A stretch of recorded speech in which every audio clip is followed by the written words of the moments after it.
আসসালামু আলাইকুম সবাইকে। আমি মুফরিদ জাহানি। আমি পড়ছি হচ্ছে university of frontier technologies Bangladesh, আর হচ্ছে department of educational technology and engineering. তোমাদের যে পড়াশোনা হয় সেটা সাধারণত একটু মনমার বা ফর্মাল টাইপের হয়ে থাকে। স্যাররা বলতে থাকে, তোমরা নিতে থাকো। তো আমরা একটু চেষ্টা করবো একটু মজার ভাবে বা হচ্ছে একটু ক্যাজুয়াল ওয়েতে, যেহেতু আমার বয়স কম তোমাদেরও বয়স কম, তো আমরা হচ্ছে চেষ্টা করবো যে আমাদের দুজনের ইন্টারাকশনটা যাতে ঠিকঠাক হয়। যদি অনলাইনে আসি তাও একটু চেষ্টা করবো যাতে ভালোভাবে তোমাদেরকে ইয়েটা করতে পারি, অধ্যায়টা নিতে পারি। ঠিক আছে? তো আমরা আজকে যে টপিক গুলো নিয়ে আলোচনা করব সেই অধ্যায়টার নাম আগে বলি। সেটা হচ্ছে তোমাদের অধ্যায় 3, নবম দশম শ্রেণীর যে টেক্সট বুকটা আছে ফিজিক্সের, আর সেটার নাম হচ্ছে বল। ঠিক আছে? তো আজকে আমরা যে যে টপিক নিয়ে আলোচনা করব সেটা একটু বলি। যে বলের ধারণা, জড়তা, বলের প্রকৃতি, নিউটনের প্রথম সূত্র, এগুলো আছে, এগুলো জাস্ট বলবো। কিন্তু এর মধ্যে সবচেয়ে গুরুত্বপূর্ণ যে কথাটা, এই বলের যে ফাদার বলতে পারো, যার কারণে এই বলের পুরো ধারণাটুকু আসছে, তিনি হচ্ছে স্যার আইজাক নিউটন। যে আমরা যেটাকে বলেছি নিউটন দাদু। ঠিক আছে? উনি যদি এই বলটা আবিষ্কার না করতেন তাহলে আমাদের অনেক পড়া থেকে বেঁচে যেতাম, কিন্তু অনেক সুন্দর সুন্দর জিনিস থেকে আমরা ছিটকে পড়তাম। তো আসো, যাতে আমরা এখান থেকে ছিটকে না পড়ি, তো আমরা আগে কি করব, নিউটনের যে প্রথম সূত্র, দ্বিতীয় সূত্র, তৃতীয় সূত্র, আমরা তো সবাই জানি 3টে সূত্র আছে, তাই না? তো ওটার প্রথম সূত্রটা নিয়ে আমরা একটু আলোচনা করার ট্রাই করব। তো প্রথম সূত্রটা আলোচনা করার জন্য আগে আমাদের ছোটখাটো কিছু, খুবই ছোটখাটো কিছু বিষয় আমাদের জানা দরকার, যেটা প্রাইমারিলি আমরা বলতে পারি। সেটা হচ্ছে বলের ধারণা এবং জড়তা। ঠিক আছে? তো আসল জাস্ট একটা সিনারিও দে, মানে জাস্ট একটা উদাহরণ দেয় যে কিরকম। একটা বই, আমার আঁকানো খুব একটা ভালো হবে না, জাস্ট একটু ইয়া করে নিও। ঠিক আছে? একটু মেনে নিও। তো বইটা আমি একটা টেবিলের উপর রাখছি। ওকে? তো এটা মনে করো একটা টেবিলের উপর রাখছি। এখন এই বইটা যদি আমি বাইরে থেকে ঠেলা না দেই, এদিক থেকে আমি যদি ঠেলা না দেই, তাহলে বইটা এখানেই থাকবে না। বইটা কি নড়বে? বইয়ের কি হাত পা বের হবে? না, বের হবে না। ঠিক আছে? যদি তোমরা বের করতে পারো তাহলে অবশ্যই কমেন্ট সেকশনে জানাবা যে হচ্ছে বের হয়েছে বইয়ের হাত পা ভাইয়া, আমরা হচ্ছে বইয়ের হাত পা দেখেছি। ওকে, তো বইটাকে আমরা যদি এখান থেকে ঠেলা দিই তাহলে কি হবে? বইটা এই যে এই জায়গাটাতে চলে আসবে, তাই না? বলো, বইটা এই জায়গাতে চলে আসবে। তো এখন এই যে এই জায়গাটুকু পার করার জন্য আমার তো একটা ফোর্স বা বল প্রয়োগ করতে হয়েছে, তাই না? একটা শক্তি প্রয়োগ করতে হয়েছে, এরকম করে একটা ঠেলা দিলাম। ঠিক আছে? যার কারণে বইটা এখান থেকে এই জায়গায় আসছে। আমি জানি না তোমরা দেখতে পারতেছো কিনা, আশা করতেছি দেখতে পারতেছো। ওকে, ওকে, তো বলটা প্রয়োগ করার কারণে বইটা এই পাশে আসলো। ওকে, এখন বইয়ের ধারণা আমরা হচ্ছে বইটা একটু সাইডে রাখলাম, কারণ বই সবাই পছন্দ করে না। ঠিক আছে? তো এটা একটু সাইডে রাখলাম। এখন আসি হচ্ছে আরেকটা জায়গায়, সেটা হচ্ছে আমরা সবাই, মানে ছেলেরা যারা আছি, মেয়েরা যারা আছি, আশা করতে সবাই সাইকেল চালাতে পারে, তাই না? ওকে, তো মনে করো একটা সাইকেল আছে। এটা হচ্ছে আমার একটা ফ্রেন্ড শিখাইছে। ঠিক আছে? খুব ইজিলি সাইকেল চালানো। ওকে, তো কি হয়েছে যে হচ্ছে একটা সাইকেল আছে, সাইকেলটা এইদিকে চলতিছে। হ্যাঁ, আমরা দেখো জাস্ট কল্পনা করো, তোমরা পারবা। তো হচ্ছে সাইকেলটা এইদিকে যাচ্ছে, বুঝাইতে পারছি? এটা সাইকেলের হ্যান্ডেল কিন্তু। ওকে, তো সাইকেলটা এদিকে যাচ্ছে। তো আমরা যদি সাইকেলটাকে কোনো বাধা না দিই তাহলে চলতে চলতে একসময় থেমে যায় রাস্তাতে। কিন্তু থামে কেন? কারণ সাইকেল যে চলে সেখানে একটা ঘর্ষণ সৃষ্টি হয় না। এই যে রাস্তার উপর দিয়ে যাচ্ছি, রাস্তা কি সমতল থাকে? না, রাস্তা সমতল থাকে না, এই রাস্তাটা অসমতল থাকে। ঠিক আছে? এরপরেও আছে কি, এরপরেও দেখা যায় যে হচ্ছে বিভিন্ন ধরনের বাতাসের বাধা আছে, তোমার বিপরীতে বাতাস বাধা কাজ করতেছে, তাই না? এরকম অনেক ধরনের বাধা বিপত্তির কারণে সাইকেলটা থেমে যেতে হয়। কিন্তু ভ্যাকিউম নাম শুনছি না আমরা, যেটাকে আমরা বলি হচ্ছে কি বলা যায়, যে হচ্ছে শূন্য, একদম হচ্ছে যেখানে কোনো বায়ু নাই, ঠিক আছে, বাতাসও নাই। ঠিক আছে? ওই জায়গাতে তুমি যদি একটা সাইকেলকে ঠেলা দাও বা তুমি সাইকেল যদি চালাও, আজীবন চলতে থাকবে। তো আমার কথা হচ্ছে যে বাহ্যিক কোনো বল, এই যে বাহ্যিক কোনো বল, এটা একটা বল না? বলো, এই বলটা কি, সাইকেল এদিকে যাচ্ছে কিন্তু বাহ্যিক বলটা তার উল্টো দিকে কাজ করতেছে, যার কারণে সাইকেলটা থেমে যাচ্ছে। সিম্পলি তুমি হচ্ছে এদিকে একজনকে ধাক্কা দিচ্ছ, আর একজন তোমাকে এদিক থেকে ধাক্কা দিচ্ছে। দেখো, এখন যদি দুজনের বল সমান হয়ে থাকে, দুজনের ধাক্কার পরিমাণ সমান হয়ে থাকে, তাহলে কি করবা? দুজনেই থেমে যাবে। তুমিও আগাতে পারবে না, সেও আগাতে পারবে না। সেম ভাবে সাইকেলটাতে যখন আমি কোনো বল দিচ্ছি না, তখন এই যে এই ঘর্ষণ বলটা, এটার নাম কি, সরি, ঘর্ষণ বল, তাই না? এই ঘর্ষণ বলটা সাইকেল যেদিকে যাচ্ছে তার অপোজিটে কাজ করার কারণে সাইকেলটাকে থামিয়ে দিচ্ছে। তার মানে কি, যদি এই বলটা না থাকতো, এই ঘর্ষণ বলটা না থাকতো, তখন কি হইতো বলো? তখন সাইকেলটা আজীবন চলতে থাকতো। ঠিক আছে, তো এই যে ধারণাটা বললাম, এই সিনারিওটা বললাম, এটাই হচ্ছে আমাদের জড়তার ইয়েটা দেয়। জড়তার হচ্ছে যেটা বলে থাকি আমরা সংজ্ঞা বা জড়তার ধারণা। তো আমরা কি পাইলাম? জড়তার ধারণা। ঠিক আছে, তো আসো তাহলে জড়তার ধারণা বলতে আমরা কি বুঝি। একটু আমরা ভিডিওটা পজ করব, পজ করে হচ্ছে আমরা কমেন্ট সেকশনে বলবো যে ভাইয়া আমরা ভিডিও পজ করার পর এইটুকু বুঝছি। ঠিক আছে, ওকে। তো আশা করি তোমরা বলতে পারছো।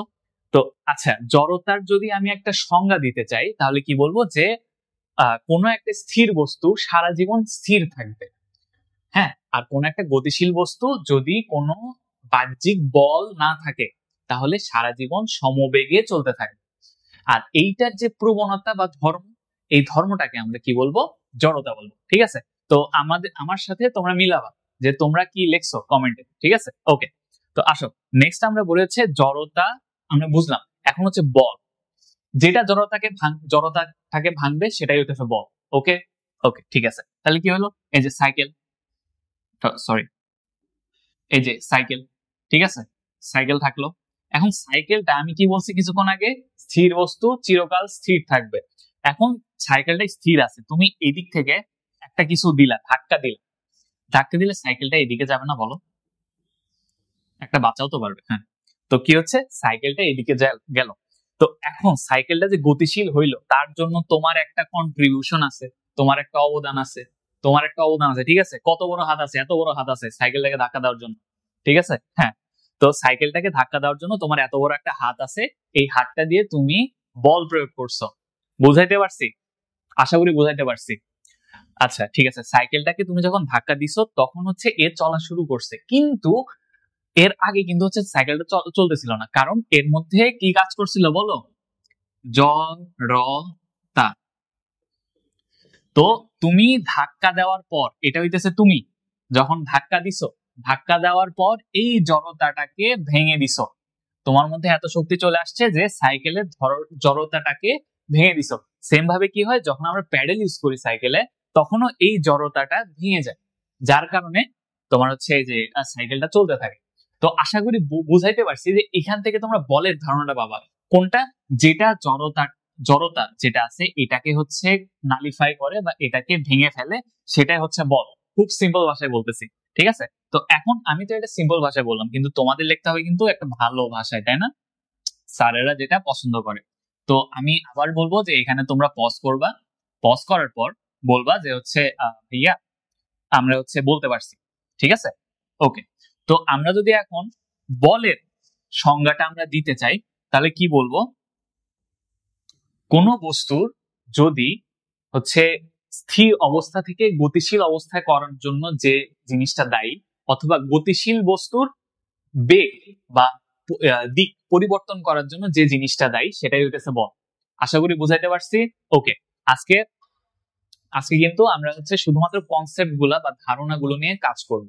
হ্যাঁ, তোমাদের বই সুন্দর মতে লেখা আছে, তোমরা হচ্ছে সেটা বেশি করে পড়বে। স্পেশালি প্রথমে বই পড়বা। তোমরা যদি বই নাও পড়ে থাকো, এই ভিডিওটা দেখবা, তারপরে বইটা পড়বা, একদম ক্লিয়ার হয়ে যাবে। ঠিক আছে, ওকে। তো এখান থেকে আমরা কি পাইলাম? বলের ধারণা পাইছি, জড়তার ধারণা পাইছি। ওকে, এখন আসি নিউটন দাদুর প্রথম সূত্র। এই যে, আচ্ছা ভাইয়া, তো আমরা ভাইয়া এবং আপু সরি, তো আমরা এখন পর্যন্ত কি শিখছি? বলের ধারণা এবং জড়তার ধারণা। এবার আসে হচ্ছে নিউটন দাদুর প্রথম সূত্র। কই গেল দাদু? এই যে নিউটন দাদুর প্রথম সূত্র।